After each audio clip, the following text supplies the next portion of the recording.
Alrighty, guys, welcome to Chat with the Brewer Live. My name is Seth. We're actually live from Wooden Legs Brewing Company in Brookings, South Dakota on the best day of the year. As you can see, we've almost blinded everybody in here with the amount of sun from the outside. But you guys know where we're at. Let's actually find out who's on the other line. Zach, how you doing? Good, Seth. Good to see you, man. Good to have you, and I want you to know, Zach, you guys are the first Colorado brewery we've had on Chat with the Brewer. Woo, there's a lot of us, so that's quite a big deal. Thank you for having us. Represent. You're on the tip of the spear here. Now tell us a little. It's High Hops Brewing, right? That's right. High Hops Brewing in Windsor, Colorado. Now, for those of us in the pub that aren't incredibly familiar with the geography of Colorado, where's Windsor located at? Actually, you guys aren't the only ones. Most people in Colorado don't know where Windsor is. We're 6 miles north of Denver, in between Fort Collins and Greeley, right off the interstate. You and I talked about this once on the phone. I actually played hockey in Windsor, Colorado when I went to Colorado State University. So you said you came from Windsor. I was like, hey, I used to get cheap ice time at midnight. Cool. Yep. How long have you guys been there? How long has High Hops been open?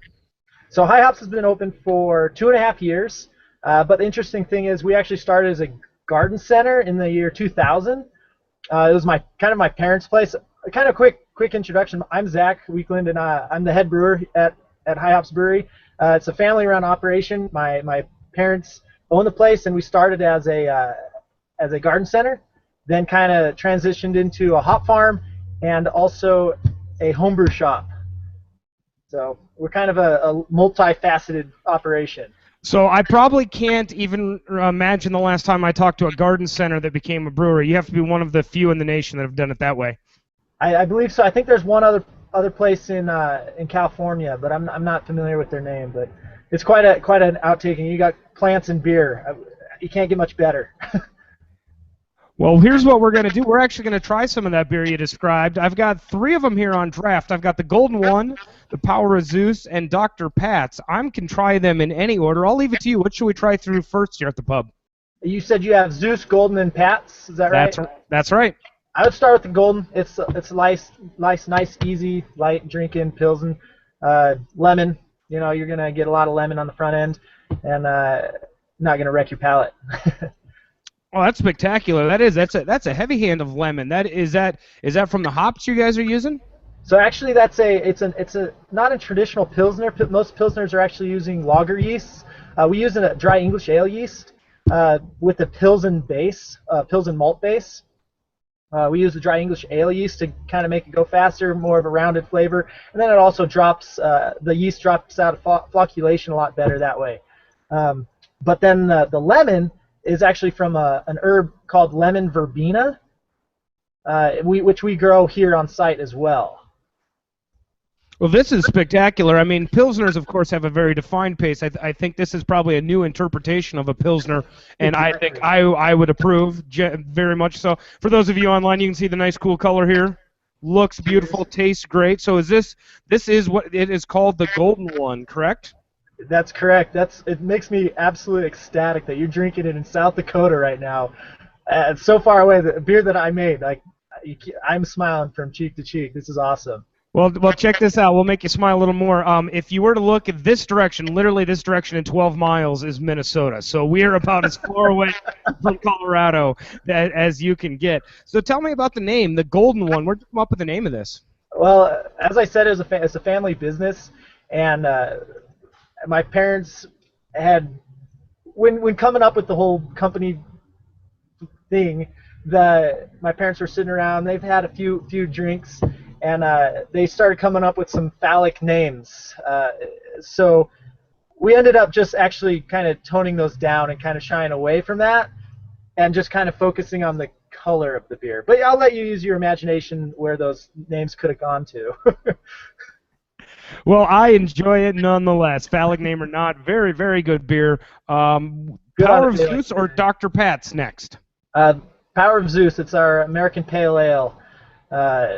It's not going to be quite as palate wrecking. Still rather hoppy for a pale ale. We got 69 IBUs on that guy. So I'm going to go out on a limb here and say we've got some Zeus hops in this one.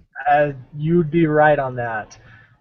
We grow all of our own hops here. Like I said, we're a hop farm, and hops grow really, really well here. So we needed to use a beer for it. It's a huge bittering hop, and then at the back end we use Cascade, Chinook, and Centennial. So for aroma. This is really good. We did a specialty beer here using fresh Zeus last summer, and we had Zeus that they looked like they were a cross between a hand grenade and a pineapple, and maybe with the love child of a banana in there somewhere. They were cute, and people loved them, and I really enjoy the Zeus hop flavor. You said these are all grown here on your guys' property? To start with, we started growing all on our own property, but as we've expanded, we've kind of outgrown our hop farm. So that's the goal this year, is to kind of catch up with the brewery on the hop farm end. So right now we're a 2.5 acre farm, but soon enough, hopefully we'll be 10 acres. So soon enough. Very, very good beer here. I've been impressed with both of these. The last one on my docket, and we'll talk a little bit more about your brewery after that, is Dr. Pat's. Now tell me a little bit about Dr. Pat's. So Dr. Pat's, it's actually named after my dad. He's a dentist here in town, Dr. Pat Weekland, and his favorite beers are IPAs. So we came up with an IPA that kind of was his favorite. He really likes citrusy. He likes a well-balanced malty beer. The front end is Galena bittering, and then the back end is Cascade Centennial again. But then we dry hop with proprietary hop called Citra, which obviously we can't grow, but we buy in nonetheless. So that's Dr. Pat's Double IPA. It was kind of a cool progression in the beer too, because what we did was we made it a rotating IPA. We started with the same base malt, and then we're actually on batch number 20, and each batch we dry hop with a different hop. So this Dr. Hops is the 20th, or Dr. Pat's is the 20th iteration of hops. Then I'll try to say that a couple times fast. Yeah, with Citra hop, with the Citra dry hopping. Well, this one is very good. These are all very, very good. Do you guys filter? And what type of packaging do you guys do? Is it all just in kegs? Can I get them in bottles in South Dakota here? How can people in the pub and the people around South Dakota get their hands on them? Sure. We don't actually filter anything. Most of our beers just uses either dry English ale yeast or California ale, and we cold crash down to 34. Use Whirlflock tablets. Those are the only clarifying really techniques that we use. Packaging, we do 4 of our packaged beers are in cans, 12-ounce cans, which I believe South Dakota has. That's the golden one, the honeyed one, Power of Zeus, and the dark one. And then Dr. Pat's comes in a bomber. And you guys, I think South Dakota just picked up a bunch of cases of those, so you should be able to find those in the liquor stores here pretty soon. Excellent. I think Johnson Brothers is your distributor for those online looking to get their hands on them. They distribute all over the state. Right. You guys made a bit of a splash when you started here. Now, was it the West River Beer Show? What's kind of your guys' first take into South Dakota here? It was the Black Hills. That's right. So that was in January? It must have been almost just on 2 months ago now. Yeah, exactly. And my dad and I actually went up to the fest in Rapid City, and it was just absolutely amazing. It was a great reception, and we won the People's Choice Award there out of 40 different breweries, which was absolutely incredible to get in there and just have people enjoy the beer as much as we do. It was fun. Well, excellent. I'm glad that you guys won that one. I had talked to the guys that went out to the show and said it was awesome, so it was well deserved. Tell me a little bit more about your brewery. What size of brewery do you guys have, and what's your annual capacity? Are you guys shipping all over, or is South Dakota a new market? How's that all work? So we're a 10-barrel brew house. For people who don't know what barrels is, it's 310 gallons. So 31 gallons per barrel. We have 5 10-barrel fermenters and then 4 38-barrel fermenters. So we do triple batches and single batches. Our annual production right now is at 1,200 barrels a year, most of which we actually sell on site in our tasting room inside the garden center. South Dakota is our first out-of-state distribution area. Other than that, we just distribute in Colorado. Pretty soon, Nebraska, though. So it is fair to say that this beer possibly, like, if you know your directions here, this is northeast in the brewery here. So this is literally the farthest away this beer is from its source. Most likely, yes. Which is pretty awesome. It makes me really happy right now. There you go. A little bit of geography jokes for everybody here. So no, I'm glad. I'm excited you guys are in South Dakota. We always appreciate great beer here, and if you're not familiar with the South Dakota beer scene, it is ever growing and ever expanding. So welcome and thanks for coming up. How many employees do you guys have down there? Is it? And I ask these questions because you guys are so far away that we probably don't have a real good chance to jump in the car or jump on a bike or jump in the airplane and come visit you. Tell us a little bit more about High Hops.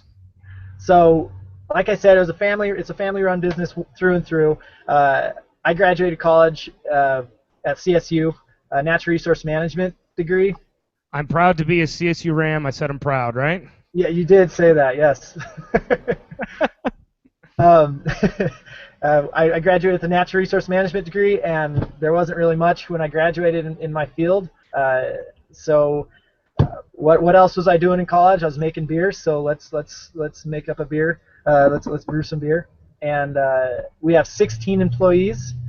Um, both my parents work here nonstop. My sister comes here in the summer when she's not teaching, and I don't know, what else would you like to know? We have 54 varieties of hops on site. We're agricultural based. We love what we grow and we love what we drink. I think you hit it on the head there. Like we all kind of gasped. We're 54 different varieties you guys grow on site? Yes, sir. So we're not just a production, we're also a propagation field. So what we do is we propagate all these hops and then we sell them nationwide, the hop plants, just the plants. So we'll take little plants and then we'll ship them to the home brewer that's nationwide. Name one, we probably have it other than like your proprietaries such as Amarillo, Simcoe, Citra, the ones that a lot of people really want. But so you guys are probably in the heart of rhizome cutting season right now, aren't you? yes, sir. We are knee deep in mud right now after the snowstorms. So that's what we're doing. That's awesome. I think all of us here, and I know I've got some comments coming through the feed online here. They think that's really cool that this is a family sourced and also a local source. Tell us a little for those that don't know about the Colorado beer scene, and maybe to give you some context. I know you guys live in it every day, and it's it's kind of like this is Colorado and this is what we're doing, Great American Beer Fest. Up in South Dakota here, it is developing is the word I'll use. We're really getting there. We're kind of feeling our own way and have some really good brews and some really cool new breweries started. But why don't you tell us a little about the Windsor area? I know Fort Collins is well known for beer, and Denver, of course. Tell us some more about the interstate corridor there from Wyoming to Colorado or to Colorado Springs even. Sure. Yeah, I mean, we're right there in the thick of it, all the way from, like you said, Wyoming down to Colorado Springs, which is the Front Range corridor.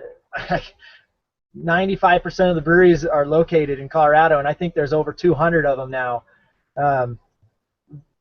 We're pretty lucky that we are actually in a town that we're the only brewery there, but we're 15 miles from 30 different breweries.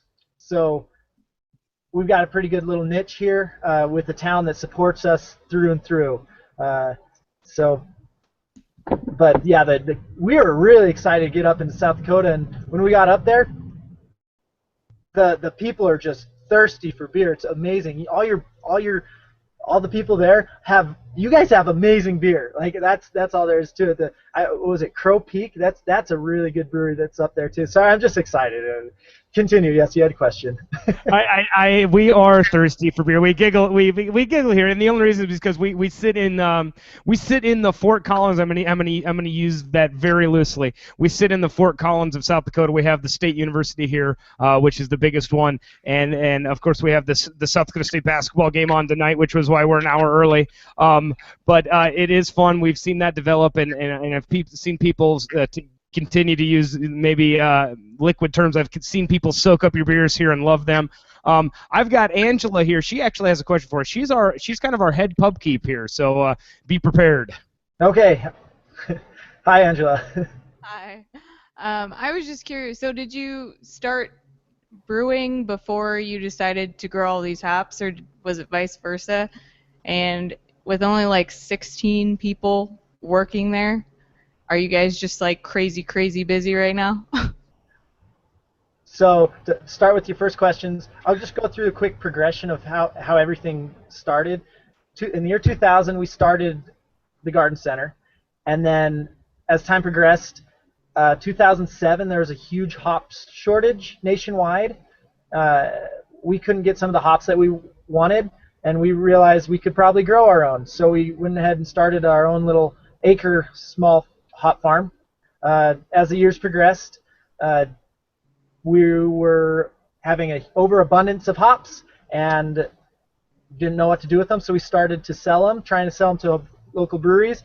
A lot of breweries weren't using whole hops, whole cones, so we started up a homebrew shop, and we added another acre and a half of hops and another 20 varieties. We started with 30 varieties, and then time progressed even more. We still had a huge surplus of hops. We were making some really good beer at that time, so we decided to open up the brewery. So greenhouse, hop farm, homebrew shop, brewery. It's kind of the progression. Do you guys then, like, do you have like the whole 9 yards, like a wolf picker and all that, or do you have to pick it all by hand, and then do you like package it, or just leave like wholly hops?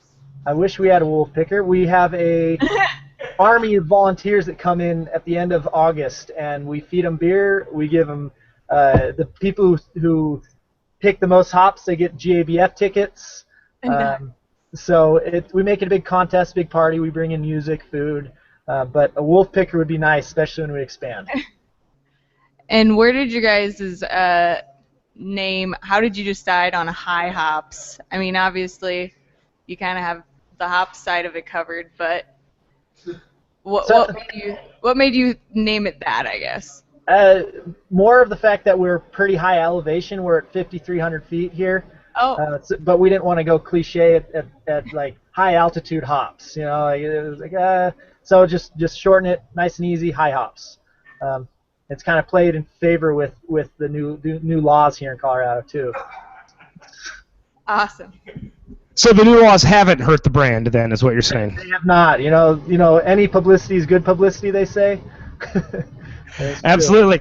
Hey, the gentleman to my immediate right here is Chris. He actually is our lead brewer here. He's the one that puts the crazy concoctions together that we make. I think he's got a couple questions for you. How you doing, bud? Good, man. Good to hear from you. Yeah, I got to start by saying I really don't envy picking hops by hand. We did it when Seth mentioned the drink local the whole cone ale that we did, and me and Jananja's boyfriend picked a bunch of hops for that, and I really don't envy you. It's a crummy job. Yes, don't tell the volunteers. No, yeah. If you don't, I won't. So I actually had two questions. I guess number one would be, you're seemingly right in the middle of the Fort Collins, Denver area, and you mentioned just how many breweries there are there. Is that something that you find is helpful to you or detrimental to you? I guess what I mean is, with that much, I don't want to say competition necessarily, but with that many other breweries, is it one of those things where it just becomes a destination and it increases the interest in you and the revenue you get, or is it one of those things where you are in tough competition with all these other breweries? And then the other question I had was referring more to the farming side of things. Do you think that is where do you think that's going to be something that we're going to see more of in the years to come in the craft beer world? More breweries that are a lot more self-sufficient in hops and maybe also in grain and even wild yeast and things like that. Or do you think you guys are really just in the pocket in a real niche there? Good questions. I'm going to try to. I'm not very good at multi-questions at a time, so I'm going to start with the first one. The first question was about the competition. Competition, we only see negative on the distribution side. When we're trying to get shelf space or tap space in liquor stores and bars, because there's a huge flood, and Colorado's we can self-distribute a 100-mile radius from your brewery, So anybody can distribute without an agreement with a distribution company. So there's right here's really hard to get into bars and shelves and everything. So that is negative, but it's also positive in our tasting room because it is a destination, like you said. We get a lot of people coming up from all over the country and really all over the world to visit places like New Belgium or Odell's to see their place. And then where else can they go? They can go to all the other breweries right around here. So it's one of those things that's good and bad that you're right here. And then the second part, the farms and being a niche, I think that we're going to see a lot more of those popping up. As a matter of fact, I told you we were a propagation field for hops. Daily we get inquiries about, can we get 500 plants from you guys? Can we get 1,000 plants from you? Because we want to start up our own hop farm. There's these, I want to say, nano farms popping up all over the country. And I think it's absolutely phenomenal because smaller breweries such as you and ourselves will be able to brew with these very, very unique hops. So does that kind of answer your question? Yeah, no, it does, absolutely. I guess I got one more question to point out. You mentioned how thirsty we are in South Dakota. Did you really say that your annual production is about 1,200 barrels and most of that is sold at the tap room? Because I think you're winning, honestly. Yeah, the most of it is sold in the tap room, honestly. I want to say we went through about 700 barrels in our tasting room alone in this last year, and that was out of 1,000 last year. So that's where we are. So you're saying the Pilsner that I'm going to have here is a rare find in this part of the country because you guys are pretty well soaked up in Windsor. That's right. Yeah, it's quite rare. I'm going to try a little bit more of the Pilsner just to be sure that I like it. I think I do, but I think it'd be best absolutely positive after another half pint. On a day like today, why not? Exactly, on a day like today. Tell me a little bit about this destination. You had mentioned your tap room a couple times. We haven't really talked about it. And for those of us planning our summer road trips, how do we find you? What can we expect there? Do you guys have food? Or give me the lowdown on the High Hops tap room. Sure. High Hops tap room. We're inside of a garden center, the Windsor Gardener. It actually overlooks the hop field that we brew with, and then the hop field is actually right in front of Long's Peak. So you can see Long's Peak and the whole Front Range, the mountains right behind our hop field. Really nice summer times, especially during the sunset hour. Every Friday, Saturday we have music, and let's see, just different events. New releasing beers on Wednesdays and Thursdays, and just different events pretty much every day, it seems like. So. A proper tap room. I enjoy it. Hey, how do we find you on social media in case we're into the Twitter thing? Yeah, just follow us on High Hops Brewery, Facebook and Twitter. I think I'm not really familiar with all the social media network stuff. I think we have an Instagram. But yeah, check us out. Our website's highhopsbrewery.com. And if you have any questions on anything, shoot me an email at zach@highhopsbrewery.com. Well, Zach, the Pilsner and all of the beers are spectacular here. Cheers to you and cheers to High Hops. The last thing I'm going to ask you, and I always put the breweries on the spot. If you have anybody that has ever come to you to say, I want to start a brewery, I want to work in a tap room, or I want to get into this industry, what words of advice would you give them?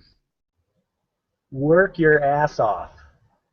That's as good as I can tell you. Like, put yourself out there and immerse yourself in the beer culture. It's YouTube here, so we can actually say whatever we want. So if work your ass off is the word of the day, then so be it. Well, Zach, thank you for your time. You have a standing invite in Brookings, South Dakota. If you make it out this far, come on and check out Brookings. We really enjoy you having on Chat with the Brewer here. You make great beer. Congratulations on distribution in South Dakota, and we're looking forward to meeting you in person. Yeah, we can't wait to get out there. Thanks a lot, Seth. Who's this in the back? You just got photobombed. This is my dad, Pat. Dr. Pat, you know. Hi, Dr. Pat. Bring comes in down a little bit. Oh yeah, there we are. Now you can can see. maybe Hey, see sorry. me better. Dr. Pat, I have a sore molar, but maybe we can take care of that later. Yeah, but I'm going to self-medicate with some of the Pilsner here, but maybe I'll give you a call later and you can help me sort out the problem with the dental. look up some of that double IPA. They have it on tap. Oh, awesome. That'll work. Doctor approved, doctor prescribed. On that bombshell, I'll let you guys go. Thank you very much, guys. You guys have a great afternoon, and thanks for hanging out with Chat with the Brewer. Hey, thanks to you guys. Cheers. Go Jackrabbits, huh? You're a man after my own heart. Go Jacks.